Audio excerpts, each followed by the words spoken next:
ಇವತ್ತು ₹1 ನಾವು ಪಗಾರ ಕಡಿಮೆ ಕೊಟ್ಟು ತಗೋತಾರ ಹಾಗನೇ ಹೋಗಿ ಪಗಾರ ಅಂತ ಕೇಳ್ತೀವಿ. ನನಗೆ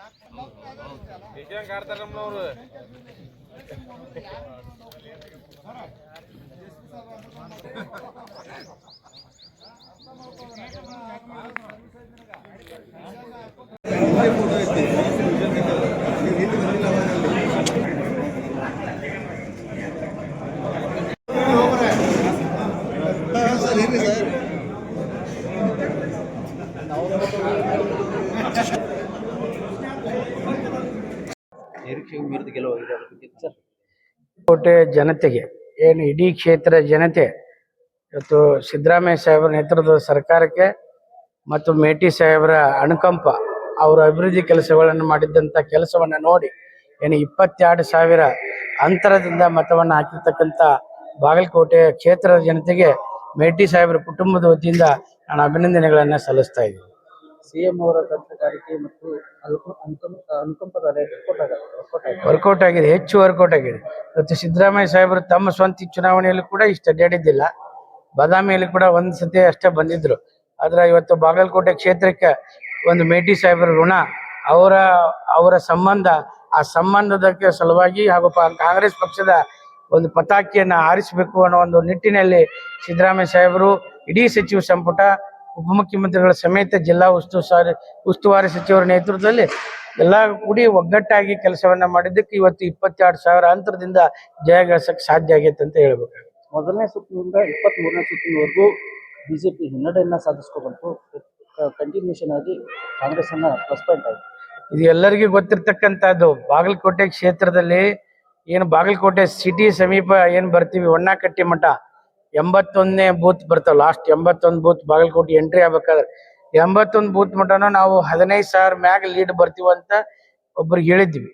ಆ 15,000ಕ್ಕಿಂತ ಕೂಡ ಹೆಚ್ಚು ಲೀಡ್ನಿಂದ ನಾವು ಅಲ್ಲಿಂದ ಬಂದವರು ಅಲ್ಲಿಂದ ಕಡಿಮೆನೇ ಆಗಿಲ್ಲ. 10,000 ಲಾಸ್ಟ್ ಕಡಿಮೆ ಬಂದಿದ್ವಿ ನಾವು. ಅಲ್ಲಿಂದ ಏಕೆ ಬಂದಿದ್ವಿ, ಒಟ್ಟ ಕಡಿಮೆನೇ ಆಗಿಲ್ಲ. ಅದು ಆ ಹಿಂದಿನ ಅಭ್ಯರ್ಥಿಗೂ ಗೊತ್ತೈತಿ, ಈಗಿದ್ದ ನಿಂತವರಿಗೂ ಗೊತ್ತೈತಿ. ಯೋಜನೆಗಳೇನು ಇಲ್ಲ ಉಮೇಶ್ ಮೆಟ್ಟಿ ಅವರು? ಬಾಗಲಕೋಟೆ ಸರ್ವಾಂಗೀಣ ಅಭಿವೃದ್ಧಿಗೆ, ಬಾಗಲಕೋಟೆ ಕ್ಷೇತ್ರದ ಏನು ಸರ್ವಾಂಗೀಣ ಅಭಿವೃದ್ಧಿಗೆ ಹೊಸ ಯೋಜನೆಗಳನ್ನ ನಮ್ಮ ಸರ್ಕಾರ ಇನ್ನೂ 2 ವರ್ಷ ಐತಿ. 2 ವರ್ಷದಾಗ ಹೆಚ್ಚು ಅಭಿವೃದ್ಧಿ ಕೆಲಸಗಳನ್ನ, ಹೆಚ್ಚು ಅನುದಾನವನ್ನ, ಇತಿಹಾಸದಾಗ ಬರ್ಲಾರ್ದಂತ ಲೀಡನ್ನ ಏನೋ ಬಾಗಲಕೋಟೆ ಜನತೆ ಕೊಟ್ಟಾರ, ಅದಕ್ಕಿಂತ ಹೆಚ್ಚು ಕೆಲಸವನ್ನ ಉಮೇಶ್ ಮೇಟಿ ಅವರು ಜವಾಬ್ದಾರಿ ತಗೊಂಡು ಸಿದ್ದರಾಮಯ್ಯ ಸಾಹೇಬರು ಮತ್ತು DK ಶಿವಕುಮಾರ್ ಸಾಹೇಬರ ನೇತೃತ್ವದಲ್ಲಿ ಕೆಲಸವನ್ನ ಮಾಡ್ತಾರೆ. ಮೆಡಿಕಲ್ ಕಾಲೇಜ್ ಕಾಮಗಾರಿ 2 ವರ್ಷ ಒಳಗೆ ಉದ್ಘಾಟನೆ ಮಾಡುವಂತ ಕೆಲಸವನ್ನ ಬರದಿಂದ ಸಾಗಿದೆ. ಈಗಾಗಲೇ ಕೆಲಸ ಅಡಿಗಲ್ ಆಗಿಂದ ಕೆಲಸ ನಿಂತಿಲ್ಲ. ಯಾವಾಗ ಅಡಿಗಲ್ ಆಗಿದೆ ಅವಾಗ ಎಕ್ಸ್ಟೆನ್ಷನ್ ಆಗ್ಲಿ, ನಾವು NIC ಪರ್ಮಿಷನ್ ತಗೊಂಡಾಗ್ಲಿ, ಮೆಡಿಕಲ್ ಕಾಲೇಜ್ ಪರ್ಮಿಷನ್ ತಗೊಂಡಾಗ್ಲಿ ಪ್ರಕ್ರಿಯೆ ನಡೆದು ಬಿಟ್ಟಿದೆ. ಮತ್ತು ಮಾರ್ಕೆಟ್ ಯೋಜನೆಗಳನ್ನ, ಮಾರ್ಕೆಟ್ ನಿರ್ಮಾಣ ಮಾಡ್ಬೇಕಂತ ಯೋಜನೆಗಳನ್ನ ಏನು ಹಾಕೊಂಡಿವಿ, ಅದು ಕೂಡ ಕೆಲವೇ ದಿನಗಳಲ್ಲಿ ಮುಖ್ಯಮಂತ್ರಿಗಳು ಮೀಟಿಂಗ್ ಮಾಡಿ, ಅದು ಉಪಮುಖ್ಯಮಂತ್ರಿಗಳು ಮುಖ್ಯಮಂತ್ರಿಗಳ ಸಭೆ ಸೇರಿ ಅದನ್ನು ಕೂಡ ಯಶಸ್ವಿ ಎಂದು ಮಂಜೂರು ಮಾಡುವಂತ ಕೆಲಸವನ್ನ ಮಾಡ್ತಾರೆ. ಮತ್ತು ಬಾಗಲಕೋಟೆ ನಗರಸಭೆಯನ್ನ ಮಹಾನಗರ ಪಾಲಿಕೆ ಮಾಡಿದ್ರ ಕ್ಷೇತ್ರಕ್ಕೆ ಹೆಚ್ಚಿಗೆ ಅನುದಾನ ಬರ್ತೈತಿ, ಅಭಿವೃದ್ಧಿ ಆಗತ್ತ. ನಗರ ಪಾಲಿಕೆ ಆತಂದ್ರೆ ಒಂದು ಹೆಚ್ಚು ಬಿಜಾಪುರಕ್ಕೆ ಹೆಚ್ಚು ಅಭಿವೃದ್ಧಿ ಅನುದಾನವನ್ನ ಬರ್ತಕ್ಕ ಒಂದು ಅವಕಾಶ ಸಿಗ್ತೈತಿ ಅನ್ನೋದಕ್ಕೆ ಅದನ್ನು ಮಹಾನಗರ ಪಾಲಿಕೆ ಉನ್ನತೀಕರಿಸಬೇಕು ಅಂತೇಳಿ ನಗರಸಭೆಯನ್ನ ಅದನ್ನು ಕೂಡ ಪ್ರಯತ್ನ ಮಾಡ್ತೀವಿ. ಅದನ್ನು ಕೂಡ ಮಂಜೂರು ಮಾಡಿಸುವಂತ ಕೆಲಸವನ್ನ ಸಿದ್ದರಾಮಯ್ಯ ಸಾಹೇಬರ ನೇತೃತ್ವದಲ್ಲಿ ಇರ್ತಕ್ಕಂಥ ಸರ್ಕಾರಕ್ಕೆ ನಾವು ಹೇಳ್ತೀವಿ. UKP ಯೋಜನೆಗಳು ಈಗಾಗಲೇ ಸಿದ್ದರಾಮಯ್ಯ ಸಾಹೇಬರು, DK ಶಿವಕುಮಾರ್ ಸಾಹೇಬರು ಹೇಳಿದಂತೆ ಅದು ಪ್ರತಿ ವರ್ಷ ಏನು ಪರಿಹಾರಧನ ಕೊಡಬೇಕು, ಒನ್ ಟೈಮ್ ಸೆಟಲ್ಮೆಂಟ್ ಮಾಡಕ್ಕೆ ವಿಚಾರ ಮಾಡಿದರೆ ಅದರಂತೆ ನಡೀತೈತಿ. ಈ ಚುನಾವಣೆಯಲ್ಲಿ ತಮ್ಮದು ಕೂಡ ದೊಡ್ಡ ನಮ್ದೇನಿಲ್ಲ, ನಾವು ಸಾಮಾನ್ಯ ಕಾರ್ಯಕರ್ತರಾಗಿ ಕೆಲಸ ಮಾಡಿರ್ತೀವಿ. ಕೆಲಸ ಮಾಡಿದವ್ರು ಬಹಳ ಮಂದಿ ಇದಾರೆ, ಅಂತವ್ರಿಗೆ ನಾವು ಕೃತಜ್ಞತೆ ಹೇಳ್ಬೇಕಾಗತ್ತೆ. ಯಾಕಂದ್ರೆ ತೆರೆ ಮರೆ ಒಳಗ ಕೆಲಸ ಮಾಡಿದವರು ಬಹಳ ಮಂದಿ ಇದಾರೆ. ತಳಹಂತಿರ್ತಕ್ಕಂಥ ಕಾರ್ಯಕರ್ತರ ಪ್ರತಿಯೊಂದು ನಗರ ಪ್ರದೇಶ ಮತ್ತು ಗ್ರಾಮೀಣ ಪ್ರದೇಶದಲ್ಲಿ ನಮಗೆ 4 ನಗರ ಬರ್ತಾವು, ಉಳ್ಕಿದ 3-4 ಜಿಲ್ಲಾ ಪಂಚಾಯತಿ ಬರ್ತಾವ. ಅವ್ರಷ್ಟು ಕೂಡ ಪ್ರಾಮಾಣಿಕತೆಯಿಂದ ಕೆಲಸ ಮಾಡಿದಕ್ಕೆ ಇವತ್ತು 22,000 ಓಟು ನಮಗೆ ಹೆಚ್ಚಿಗೆ ಬರಕ್ಕೆ ಕಾರಣ ಆಗೈತೆ. ಗೆಲುವನ್ನ ಯಾರಿಗೆ? ಗೆಲುವನ್ನ ಒಂದೇದ್ದು ಮೇಟಿ ಸಾಹೇಬರಿಗೆ ಸಲ್ಲಿಸ್ತೀವಿ, ಮೇನು ಸಿದ್ದರಾಮಯ್ಯ ಸಾಹೇಬರಿಗೆ ಮತ್ತು ನಮ್ಮ ರಾಜ್ಯ ಸರ್ಕಾರಕ್ಕೆ, ಜಿಲ್ಲಾ ಉಸ್ತುವಾರಿ ಸಚಿವರಿಗೆ ಹಾಗೂ ಜಾರಕಿಹೊಳಿ ಸಾಹೇಬರಿಗೆ, ಬೈರ್ತಿ ಸುರೇಶ್ ಅವರಿಗೆ, ಜಿಲ್ಲೆಯ ಎಲ್ಲ ಶಾಸಕರು, ಅವಿಭಾಜ್ಯ ಬಿಜಾಪುರ ಮತ್ತು ಬಾಗಲಕೋಟೆ ಜಿಲ್ಲೆಯ ಎಲ್ಲ ಉಸ್ತುವಾರಿ ಸಚಿವರಿಗೂ ಮತ್ತು ಶಾಸಕರಿಗೂ ಬಂದಿರತಕ್ಕಂಥ KPCC ಎಲ್ಲ ಪದಾಧಿಕಾರಿಗಳಿಗೂ ಕೂಡ ನಮ್ಮ ಕುಟುಂಬದ ವತಿಯಿಂದ ನಮ್ಮ ಪಕ್ಷದ ವತಿಯಿಂದ ಅಭಿನಂದನೆಗಳನ್ನು ಸಲ್ಲಿಸ್ತೀವಿ. ಮತದಾರರಿಗೂ ಕೂಡ ಅತ್ಯಂತ ಪ್ರಾಮಾಣಿಕತೆಯಿಂದ ಖುಷಿಯಿಂದ ಕೃತಜ್ಞತೆಯನ್ನು ಸಲ್ಲಿಸ್ತೀವಿ. ನಮ್ಮ ಪ್ರಣಾಳಿಕೆಯಲ್ಲಿ ಕೆಲಸ ನಮ್ಮ ಸರ್ಕಾರದ ಪ್ರಣಾಳಿಕೆ ಇತ್ತು. ಆ ಕೆಲಸ ಪ್ರಣಾಳಿಕೆಗಳು ಎಲ್ಲ ಮುಗಿದಿದ್ದಕ್ಕೆ ಇವತ್ತು ಹೆಚ್ಚಿಗೆ ಜನ ನಮ್ಮ ಮತ ಕೊಟ್ಟಿದ್ದಾರೆ. ಗೆಲುವಿಗೆ ಕಾರಣ ಏನು ಸರ್? ಅದೇ ಹೇಳಿದ್ನಲ್ರಿ, ನಮ್ಮ ಪಂಚ ಗ್ಯಾರಂಟಿ ಯೋಜನೆ ಪ್ರಣಾಳಿಕೆ ಅದೇ ನಮಗೆ ಹೆಚ್ಚಿನ ಗೆಲುವು. ಮುಂದೇನು ಕ್ಷೇತ್ರಕ್ಕೆ ಏನೇನು ಅಭಿವೃದ್ಧಿ ಕೆಲಸ? ನಮ್ಮ ತಂದೆಯವರು ಮಾಡಿದಂಥ ಕೆಲಸಗಳು ಇನ್ನೂ ಪೂರ್ಣ ಬಾಕಿ ಇದೆ. ನಮ್ಮ ತಂದೆಯವರು ಕಂಡ ಕನಸುಗಳು ಅದನ್ನು ಪೂರ್ಣಗೊಳಿಸೋಕೆ ನನ್ನ ಆಯ್ಕೆ ಮಾಡಿದೆ.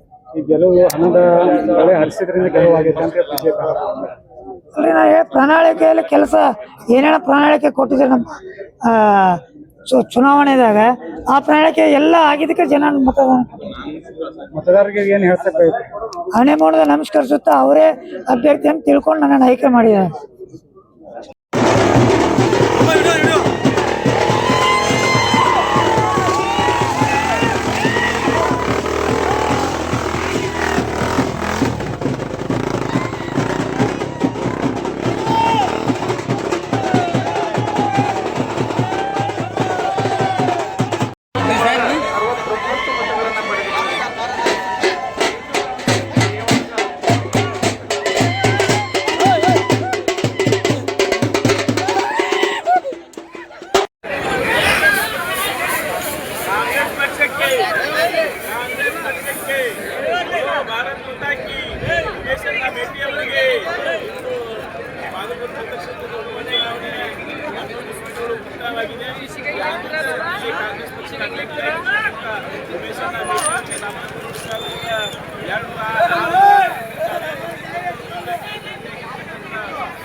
ಮತಗಳನ್ನು ಪಡೆದಿದ್ದಾರೆ.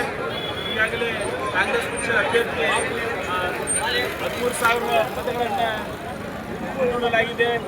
ಎಲ್ಲರೂ ಪರಿಶ್ರಮದಿಂದ ಇಂದು ಕಾಂಗ್ರೆಸ್ ಪಕ್ಷಕ್ಕೆ ನಾವು ಕಾಂಗ್ರೆಸ್ ಪಕ್ಷವನ್ನು ಜಯಗಳಿಸಲಿಕ್ಕೆ ಯಾವುದೇ ರೀತಿ ಸಮಸ್ಯೆ ಇಲ್ಲ ಅಂತಕ್ಕಂಥದ್ದು ಇವತ್ತಿನ ವಿಜಯೋತ್ಸವ ನಾವು ಸಂಪೂರ್ಣವಾಗಿ ಆಚರಿಸ್ತಾ ಇದ್ದೇವೆ. ಇನ್ನೂ 14 ಸುತ್ತುಗಳು ಉಳಿದಿದ್ದೇವೆ. ಆದರೂ ಕೂಡ ನಾವು ಇವತ್ತಿನ ದಿವಸ ಭಾಳ ಹೆಮ್ಮೆಯಿಂದ ವಿಜೃಂಭಣೆಯಿಂದ ಕಾಂಗ್ರೆಸ್ ಪಕ್ಷದ ಅಭ್ಯರ್ಥಿ ಉಮೇಶ್ ಮೇಟಿ ಅವರು ಭಾರಿ ಅಂತರದಿಂದ ಜಯಬೇರಿಯನ್ನು ಬಾರಿಸಿದ್ದಾರೆ ಅಂತಕ್ಕಂಥ ಮಾತನ್ನು ಇವತ್ತಿನ ವಿಜಯೋತ್ಸವ ಸಂದರ್ಭದಲ್ಲಿ ನಾನು ಹೇಳಿಕೆ ಬಯಸ್ತಾ ಇದ್ದೀನಿ. ನಮಸ್ಕಾರ.